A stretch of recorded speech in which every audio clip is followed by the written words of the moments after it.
I see a red light on the camera. That means I'm allowed to start. Good morning, everyone. If you want to come in, listen, take your seats, quit your sidebar conversations. Actually, you can do what you want.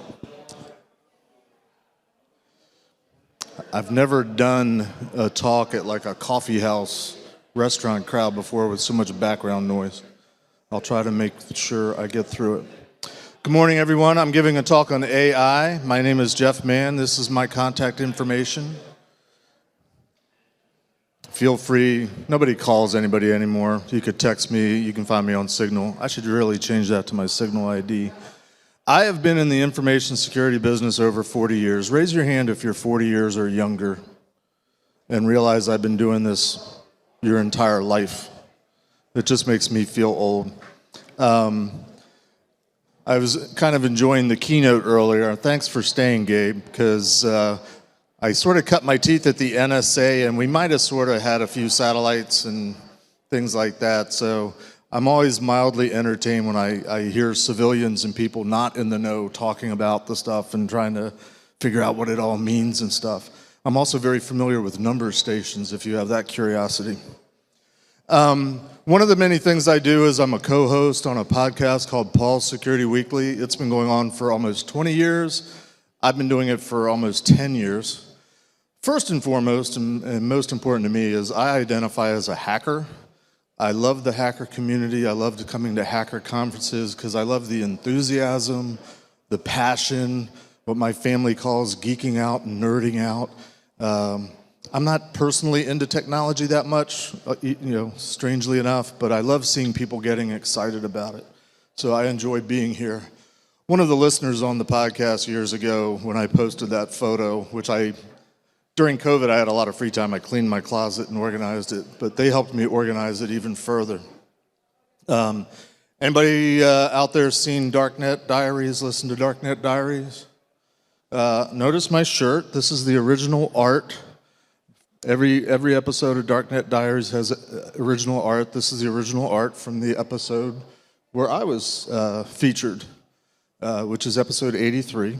So life goal for you guys is try to get interviewed on Darknet Diaries. There's a very long extended version of my story if you really have 3 hours to kill. A podcast called The Team House interviewed me about a year and a half ago. I go around these days giving a lot of talks at conferences. I usually do a lot of storytelling, and this talk is different today. I'll still tell some stories, but I actually have a topic, and I kind of sort of did some research, which is a little bit different for me. If you're interested in hearing my backstory, you can go out on YouTube, and after you watch all the satellite videos that Gabe's posted, look for Tales from the Cryptanalyst. That's the story of the first couple years of my career at NSA, where I was actually a cryptanalyst, and I was actually designing crypto systems. I am known for being the inventor of something called the whiz wheel, which was used by U.S. Special Forces for about a decade back in the late 1900s, up to about the turn of the century. Highlight for me in my life, the wheel was actually put on display at the NSA National Cryptologic Museum last year. So there's the display, and there's me geeking out on it. They were excited because they don't usually get people that are still alive, being associated with the stuff they're putting on display. Lots of stories there. That's not why I'm here. I did a follow-on a few years later. The other thing I'm kind of known for from being at NSA was I was sort of the founding architect of what came to be known as the first NSA Red Team. So a bunch of guys back in the early 90s, we started trying to figure out how to break into networks and computers. It was all Unix back then, primarily. We put together a team. I happened to be a business major, so I was the one that kind of gravitated towards, we ought to have processes written down. We ought to make this a repeatable thing, whereas the other guys, they just wanted to do the geeking out stuff. Lots of stories involved with that. In the early days of pen testing, this never happens now, but might have tripped over something, might have gotten in a little bit of trouble. There was a point where I got into trouble for something, and that was kind of why I left NSA. But these are actually photos of my cubicle in what was called the Pit, which was the office that we worked out of. So there's a book out there that talks about the NSA Red Team working out of the Pit. We weren't supposed to have cameras, and I found this again cleaning up stuff. It was on one of those save icons, floppy disks, and I don't honestly remember how we got a camera in there, but that's probably the only picture of the Pit that exists in the world. I left NSA. I gave a talk last year that was kind of like, what did I do at the end of my NSA career, the beginning of being in the private sector. It's kind of roughly a history of the early days of this whole community, because I've been in it since the beginning. More stories there, but I decided I wanted to give a talk on AI, and the reason I'm doing this is because as a grumpy old man curmudgeon, I'm really not a big fan of AI. I'm not into it like many people are. Again, don't mind that you guys are enthusiastic about it, those of you that are. But for some reason, my entire life, and I've been trying to figure this out, I don't really get excited about the new stuff that comes along. I always kind of wait, especially like back in the 80s and 90s where like VCRs came out, and in the early days there was different formats. There's VHS and beta. I was waiting to see who would win the war. I was also waiting for the players to not be $1,200, $1,500. I waited for it to be like $100 or $200. Maybe I'm just cheap. Maybe that's it.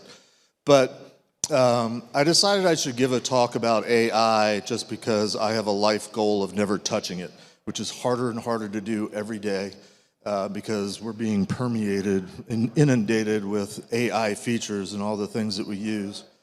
Sidebar, I don't know if this is AI's fault or not, but my phone thinks I'm my wife.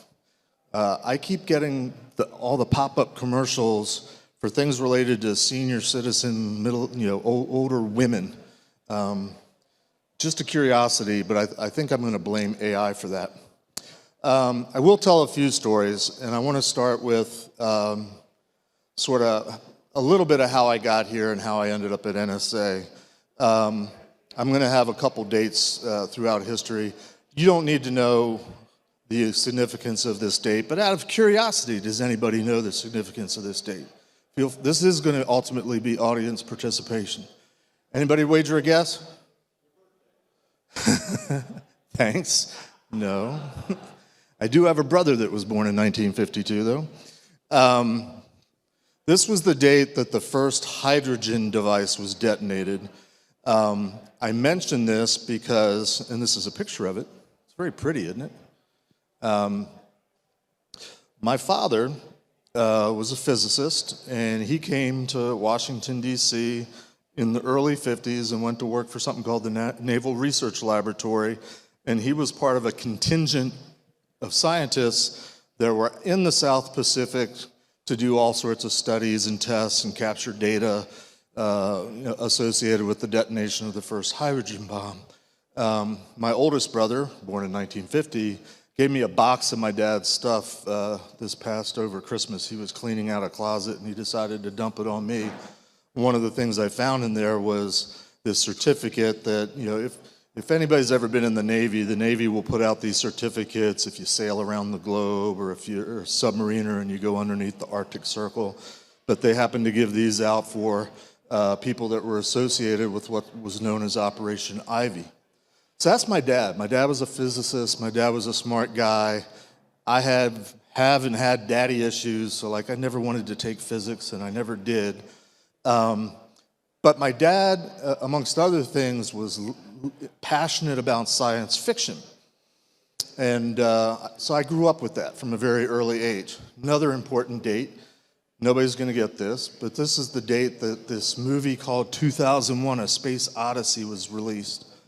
I remember going to see that. My dad took my older brothers and I to see it in Washington, D.C. I grew up in Silver Spring, Maryland, a suburb. And I can't swear that we saw it on opening day, but as I was doing the research for this talk, I found this article, probably should have done it out of order, where in the newspaper, they put an advertisement out that this movie was coming out and they were going to do a special screening because it was on 70 millimeter, kind of like IMAX today. It was the IMAX of the late 60s. I don't remember that my dad would have done going to opening day of a movie, and opening days of movies back then are not nearly the events they are these days. But sometime in 1968, I went and saw that movie. What I thought was interesting, little sidebar, is how many people have seen the movie 2001? All right, those that haven't, I can't really say spoiler alert, because does anybody understand the movie? No, me neither. I mean, there's a lot of interesting stuff in the movie, and a lot of it is open to interpretation. And if you're any kind of a history buff, 1968 was an amazingly historically significant year for so many reasons, two of which was this movie coming out, where this black obelisk kind of magically appears, and it has something to do with advancing the species. There's some sort of evolution involved.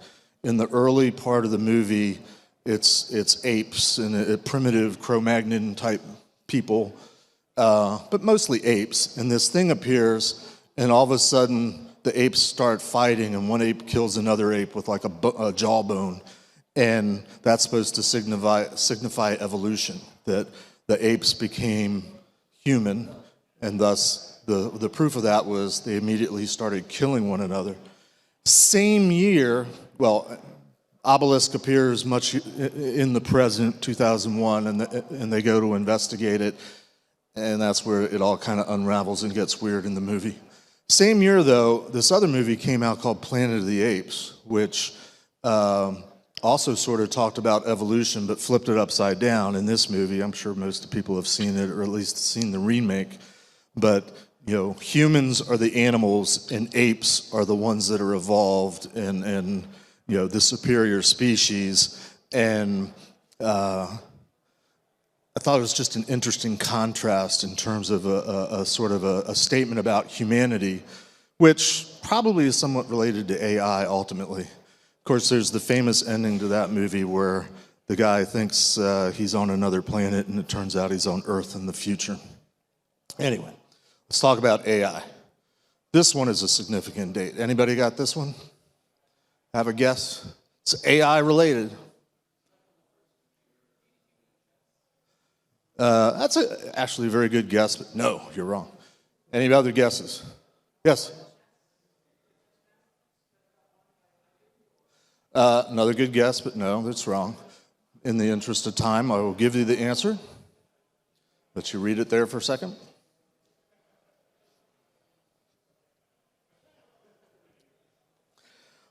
So, science fiction.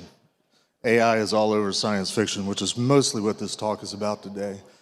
As part of doing the Security Weekly podcast, I had the opportunity 9 years ago, 2017, to be an influencer at the big IBM convention that they called Interconnect. So I got to spend a few days out in Las Vegas. Actually paid me to go, which was cool because I was unemployed at the time. One of the things that I had to do ultimately was write articles and be like a media person. It was kind of a cool conference, pulling out all the stops in Vegas. Will Smith was one of the keynotes. iRobot had come out not too many years before that, but actors and actresses are always experts on technological things. And there's a picture of me. It's probably one of the last times I've worn a suit jacket other than a wedding or funeral, but I had to look professional.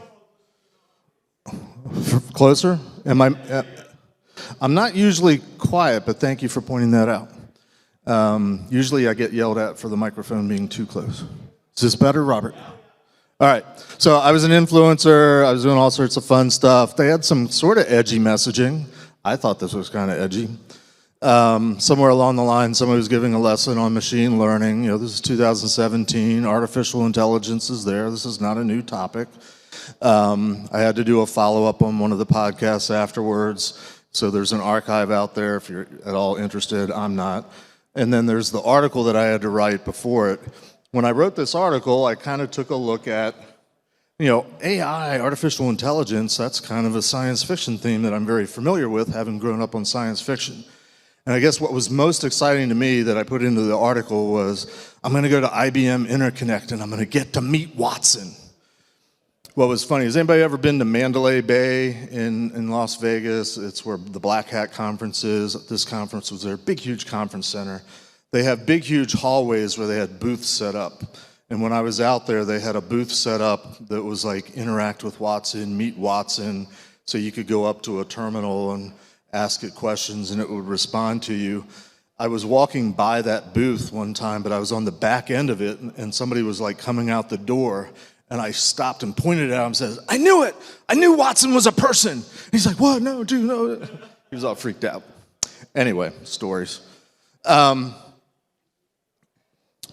I thought about that article when I thought about putting this talk together, fast forward 8 years into the future.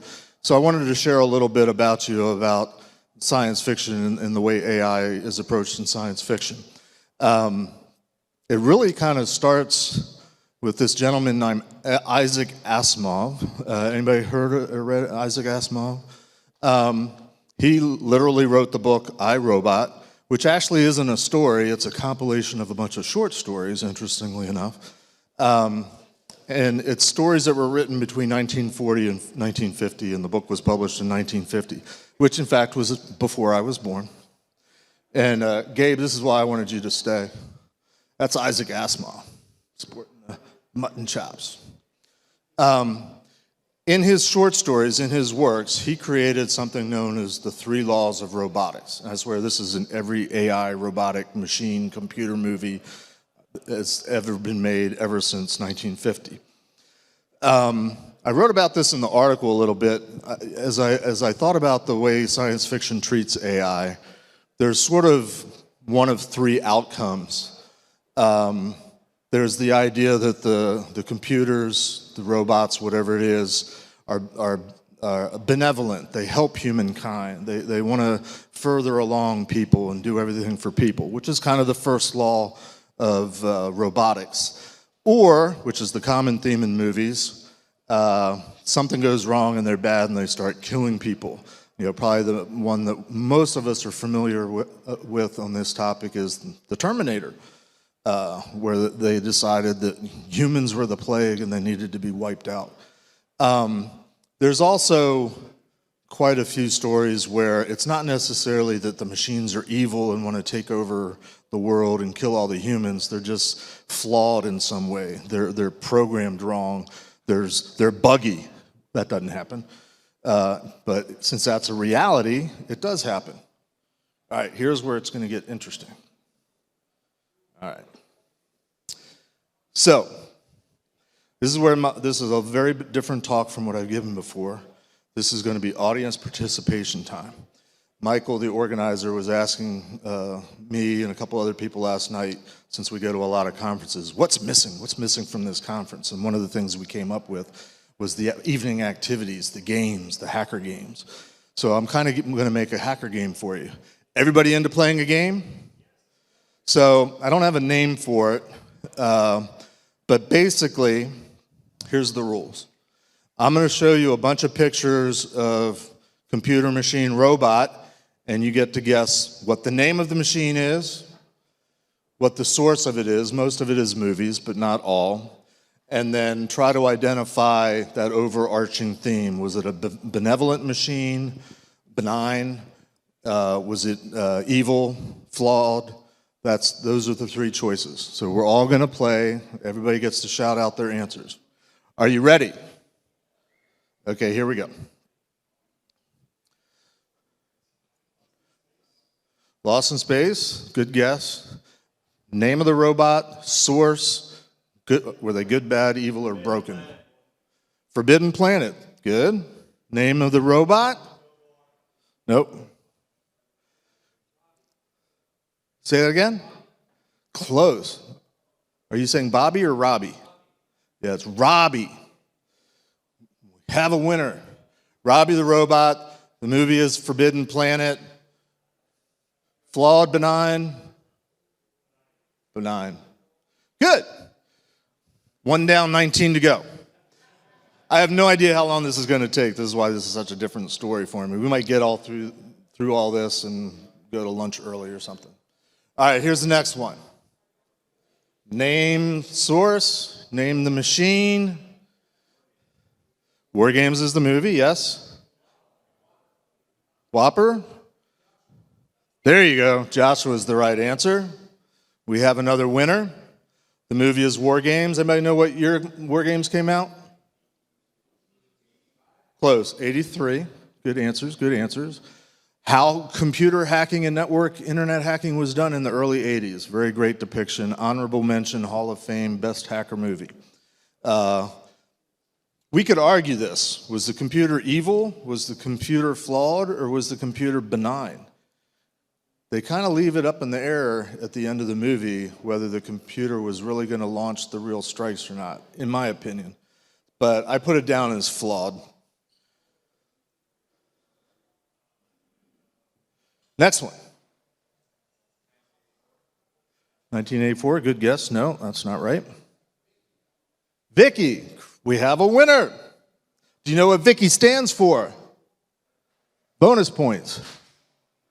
I should be doing, you get 10,000 points. You get 100,000 points. Anybody know what Vicky stands for? I sure didn't. Virtual Interactive Kinetic Intelligence. The movie? iRobot. I don't even have a picture of the androids from iRobot because they weren't the computer. Well, I guess they're in the background there. Hostile? All right, the next one. This is going to stump most of you because this is my childhood. I'll give you a hint. This is from Star Trek, the original series. Or, as I like to call it, Star Trek. Any guesses? I won't belabor it. This computer, its name is M5. This episode was called The Ultimate Computer. And because you've probably never seen it, or maybe some of you have but don't remember it, the computer, the guy in the middle there, Dr. Engstrom or something like that, I forget what his name is, he basically designed this supercomputer modeling his own brain to do whatever the brains of the computer was, and he happened to be insane, so naturally then the computer was insane. And took over the Enterprise, and they were doing a war game exercise, and it really shot at other Starfleet ships and destroyed them, killing hundreds of people. Can't say it was hostile, flawed. There's a design flaw in it.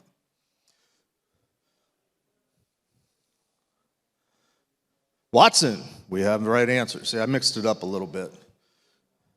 And obviously, Watson has not been in a movie, but I learned that Watson created the trailer for this movie called Morgan, so that's sort of an honorable mention.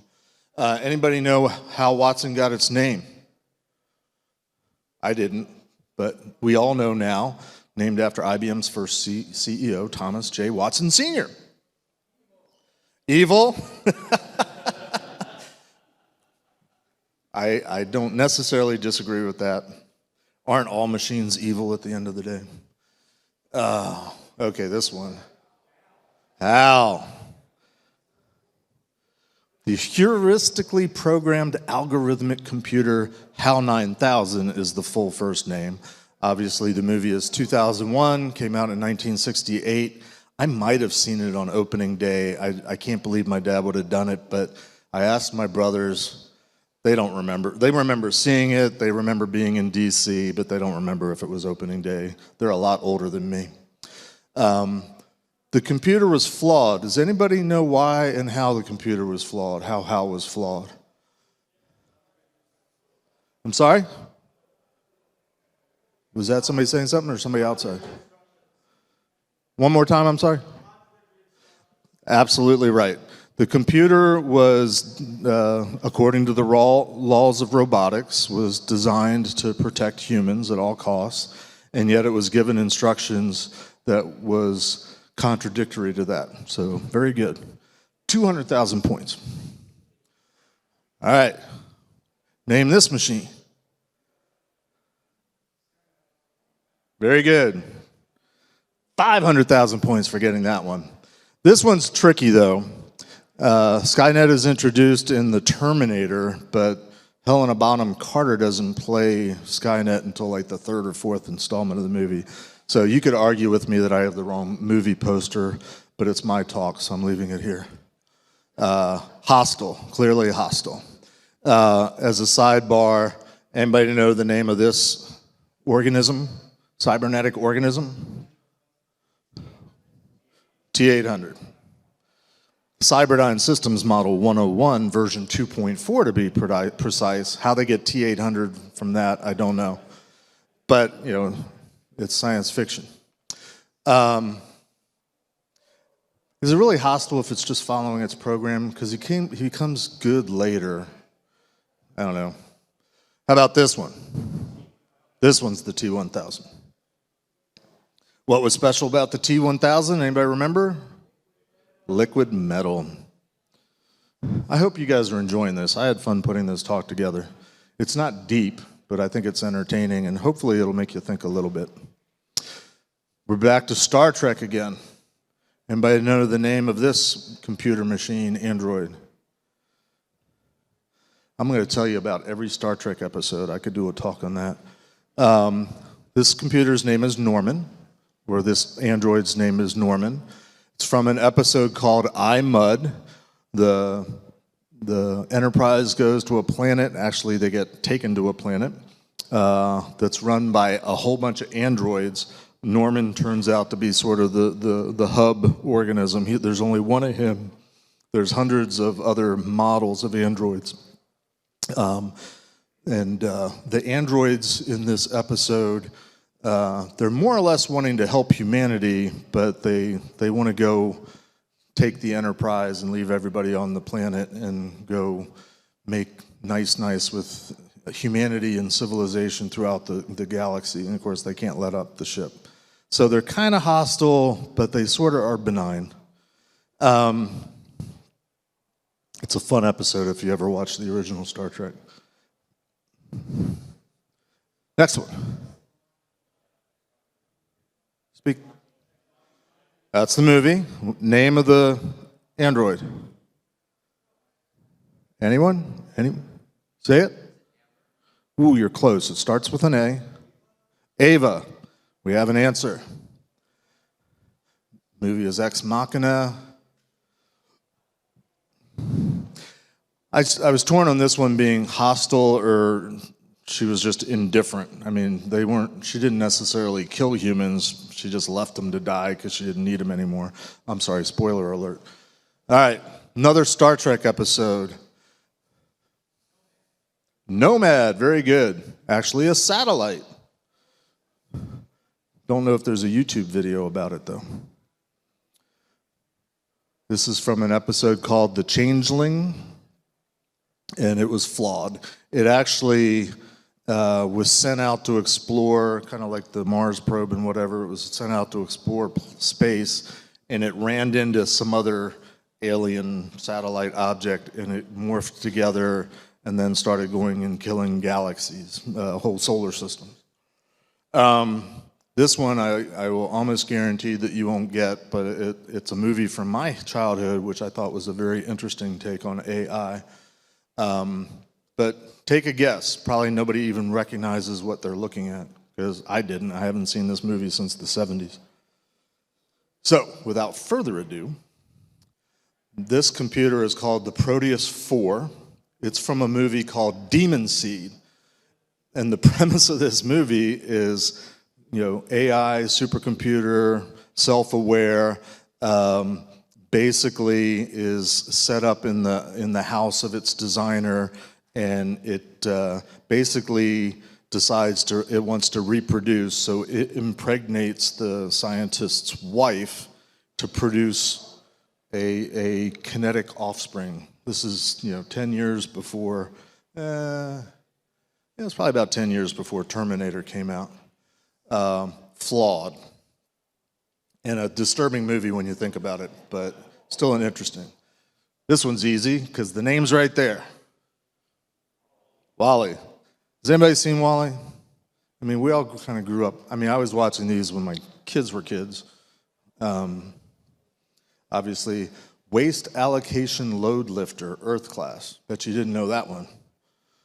And that's from Wall-E, benign. Next one.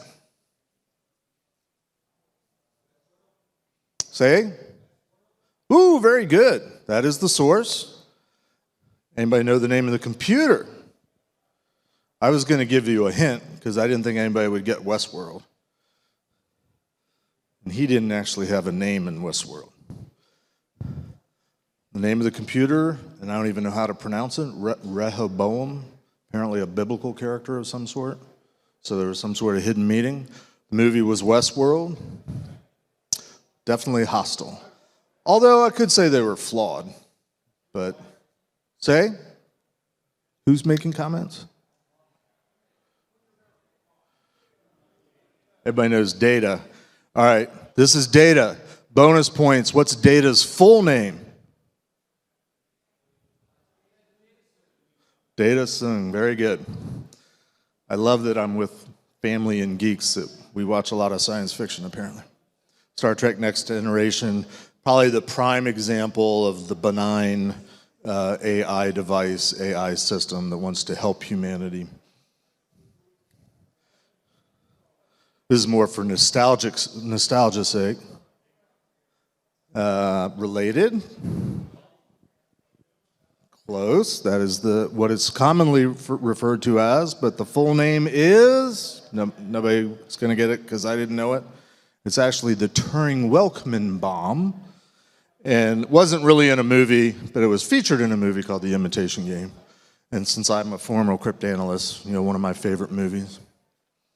And benign, it helped end the war. In case you don't know it, the bomb was one of the first computers, and it was designed to break or to brute force the Enigma machine, the German Enigma machine. That was the secret code device that the Germans used. I will interject one story. I went to work for the National Security Agency in 1986, and the first couple months while I was waiting to get my top secret clearance approved, took a lot of introductory courses, introduction to cryptography, history of cryptography, basically killing time. But one of the things that I learned in 1986 was the fact that we had broken the Enigma machine was still classified. That was not publicly revealed until like 1988 or 89. Anybody wager a guess as to why it was still classified? It was still being used. That's impressive because it was first broken in the late 30s. And anybody know who were the first cryptographers that broke it? They were Polish cryptographers. So for a good 50 years, it was kept secret that the U.S. and its allies had broken this communication device, and it continued to be used for 50 years. I don't think we get that kind of track record out of our devices anymore. All right, winding down. That's the movie. Name of the machine. Yes, that is the voice of, I should say, the system, not the machine. Anyone? Anyone? How about the name of the operating system? All right, stumped y'all. Samantha is the name she gave herself. This particular instance of the operating system, OS1. Obviously, the movie is Her. Very interesting movie. By the way, I could have put 300 of these things up here. I had to stop at some point, but especially in the last 10 years or so, there's just been an inundation of AI-themed movies. Didn't even touch Black Mirror. There's probably several episodes there that we could have talked about. All right, a couple more.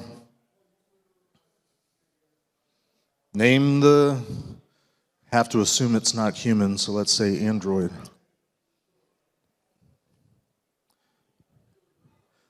Got you all stumped? All right. His name is David. Movie? AI. Steven Spielberg film. Steven Spielberg, when he was looking at the script for this, he had Haley Joel Osment, the actor in mind for this part and nobody else. And he was benign. All right. Hello. I think this might be the last one.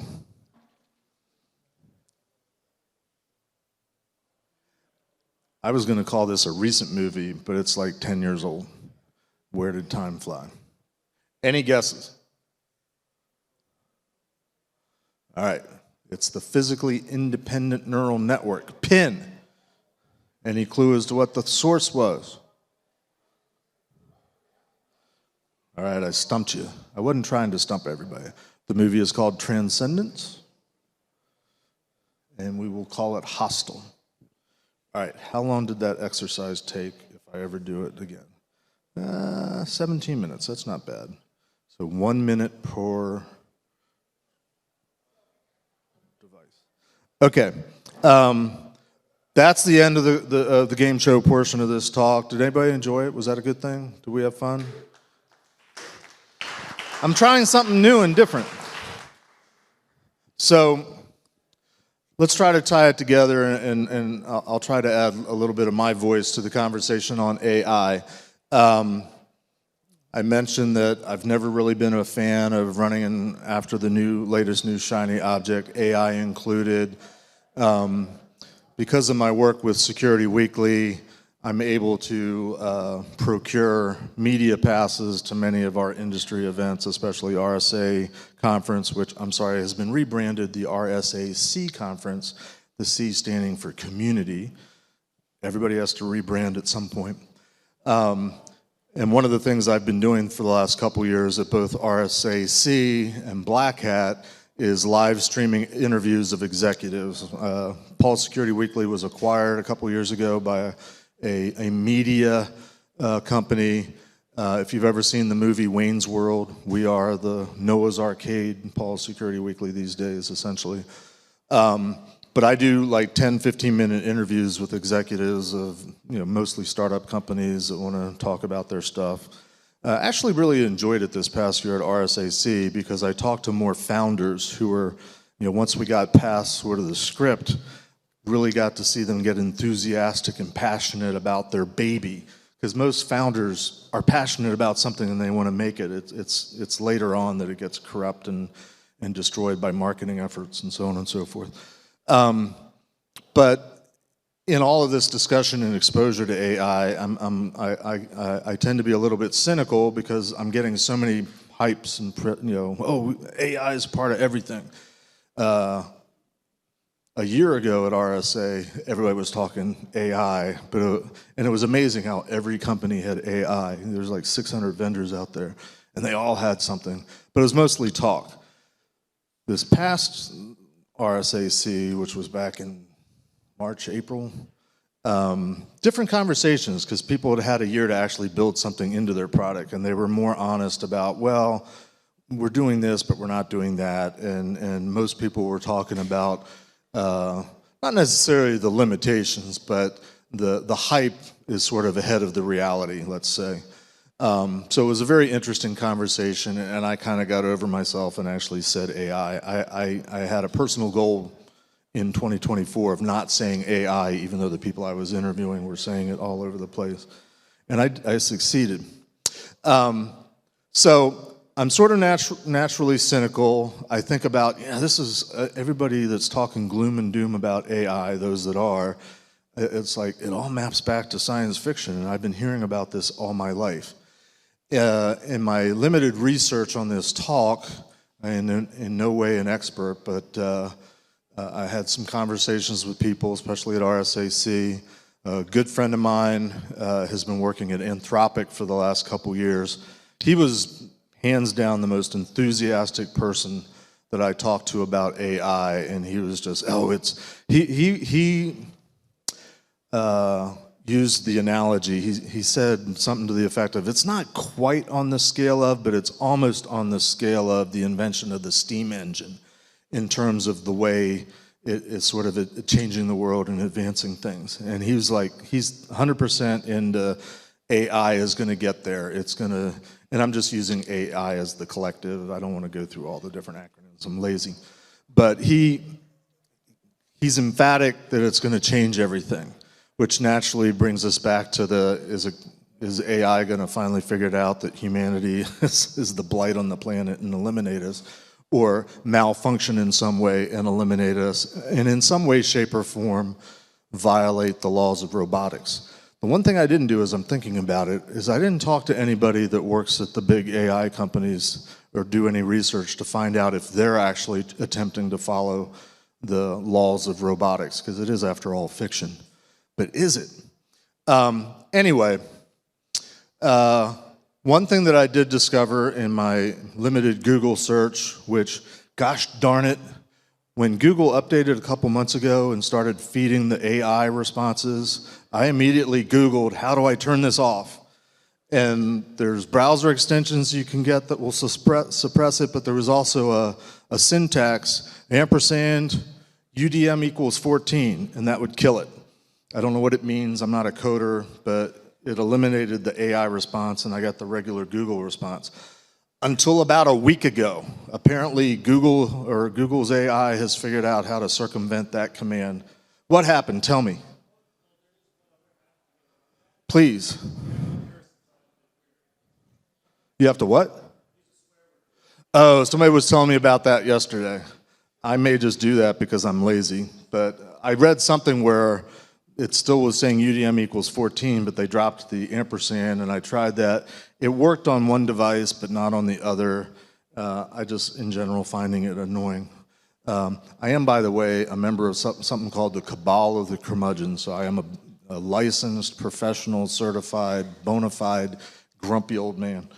One thing that I learned, though, is there are people thinking about this, and they've come up with this, because we're geeks, after all, a shorthand for it, that they call P-doom, the probability of existentially catastrophic outcomes. And I was reading a couple different articles that conveniently came out earlier this week, where they were talking to some of these people, leaders of the people that are involved in the AI movement, and they're asking them, what's the probability? What's your value for P-doom, essentially? I liked Sam Altman's response best. Whether it's 2 or 10 or 90, it's not 0. I find that fascinating. I found another website. It's a much longer list. I couldn't fit it all on the screen. I'm sure your AI will tell you where it is, but I don't know who all these people are. But everybody's got an opinion on what's the likelihood that AI is going to destroy humanity, if that's what we mean by doom. Late breaking, I just saw this yesterday afternoon. I was sitting outside. An MIT study was just released, and this is their summary. And I read that, and I'm like, yeah, isn't that obvious? I mean, who would have guessed? But I would even say, how far has that study gone? I'll tell you one other story, because I have time, I think.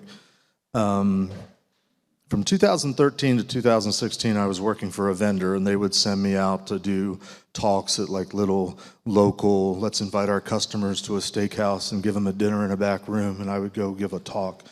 And I don't remember exactly what year it was. I was there from 2013 to 2016. So let's say, for sake of argument, it was 10 years ago. I was giving one of these little talks. I don't remember the city, don't remember the circumstance, but I remember in the little back room, there was 2 tables, and it became readily apparent that there was the kids' table, where we were, the hackers, practitioners, the doers, and then there was the management, marketing, whoever else was there. I don't remember what talk I was giving, but we were having a discussion, and somebody asked me a question about what I think about the advancement of technology or impact of social media or something along those lines. And I made the statement, well, I'm convinced that all of this stuff is killing humanity or killing civilization or destroying or altering civilization. I don't remember my exact words. But there was one guy at the kid table that I could see as I continued talking and answering questions, he was having a physical reaction to what I had said.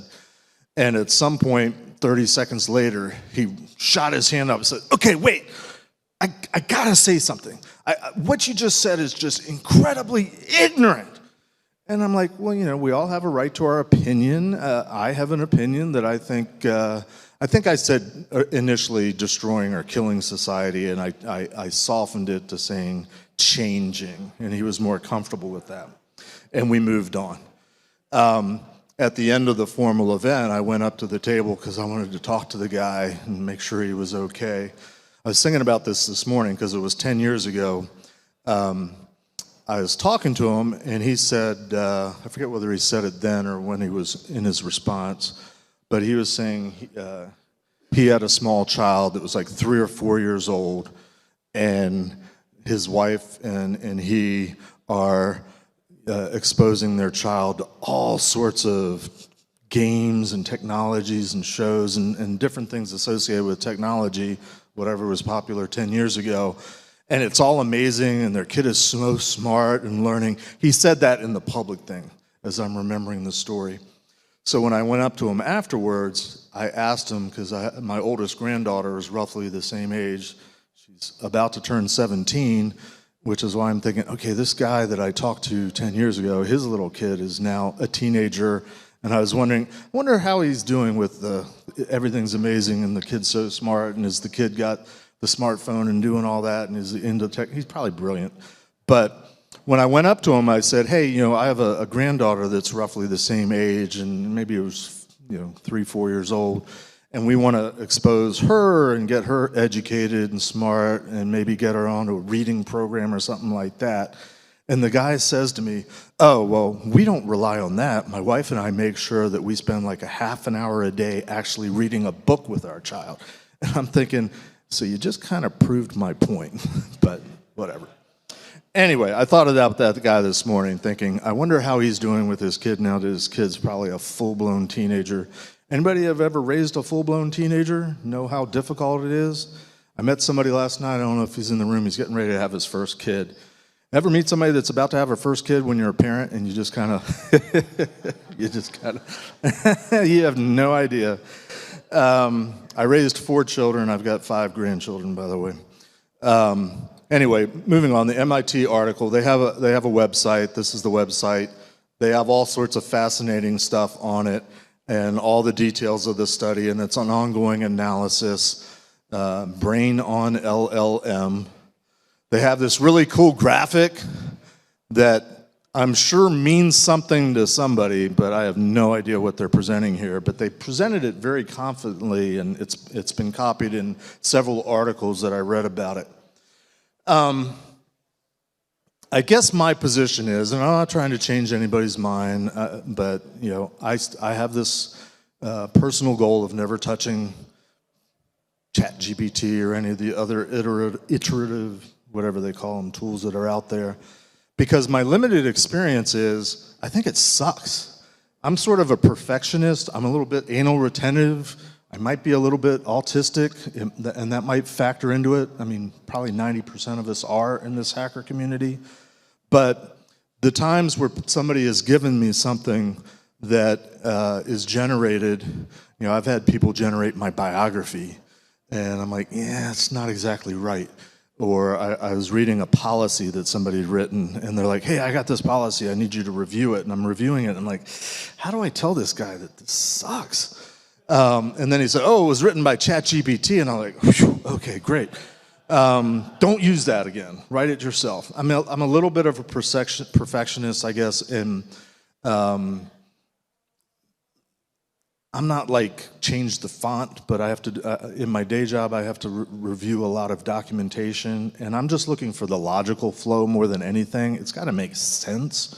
Sometimes the stuff doesn't make sense, and I've been told that AI is like 85% accurate, give or take, and it occurred to me, no, it's doing exactly what it was designed to do.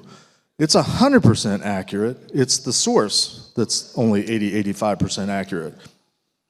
Agree to disagree, but it's doing what it was told to do. Most computers do that. So the conversation I had with my friend from Anthropic at RSAC, I told him what my misgivings were, and basically it boils down to, has all these AI engines and whatever they're called, have they become self-aware yet? And he was like, no, not even close. In fact, he was saying, and this is probably the most disturbing thing about all of this, frankly, Anthropic is focusing on, I hope this is not friend-DA, I'll try to keep it high level, but basically, Anthropic is trying to figure out how it works, because people that have designed these things don't know how it works. They don't know how the responses and things are coming out. That gets more into the science fiction realm to me, where we might be careening down that path towards the hostile. But we're not there yet. The bottom line is we're not there yet. I've read several articles in the last week or so, had several conversations where people are leaning towards, the AI isn't really there yet. It's not that good. It's great for doing some things, and most of the people that are sort of using it that I've talked to, especially here the last 2 days, are using it to help code, in languages they're not familiar with. But then they still have to troubleshoot it and clean it up, and it's a time saver. I get it. Save time. I'm a stickler for accuracy. Maybe that's what I'm trying to say. Not perfection, but accuracy. And it doesn't always get there. And I think the worst offense is when people run something through ChatGPT and think because ChatGPT did it, it's good enough. And I don't like just good enough. I like it to be good. So my leaning is, it's not quite there yet. What I think is more of a reality in terms of AI isn't going to someday do the whole Terminator thing on us. I think it's more likely that these two things happen. MIT just proved it's going to make us dumb or dumber, and I think there is a valid concern that there are going to be jobs that are displaced because of AI taking over. Not AI taking over, but companies thinking, oh, we can save money, because at the end of the day, this is all about economics and not security or privacy or anything like that. So companies will think, kind of like how they went to the cloud 15, 20 years ago because it's cheaper. How many companies are spending less being in the cloud than when they were doing everything on the racks? Not many. So that's my take on it. I apologize if this wasn't in-depth or not. I was trying to make it a little bit lighthearted, because I think we get too spun up, at least I do, about certain topics sometimes. If for any reason you would like a copy of the slide deck and get all the pictures and everything like that, my company has a website where they keep slide decks of talks that I give, if you trust the QR code. It bugs the crap out of me, sidebar. KnowBe4. Anybody use KnowBe4 at their companies? You get all this training on don't click on the link, don't click on the link, don't click on the link. But then to get to their website, they give you a link. Bugs the crap out of me. Anyway, I filled most of the hour.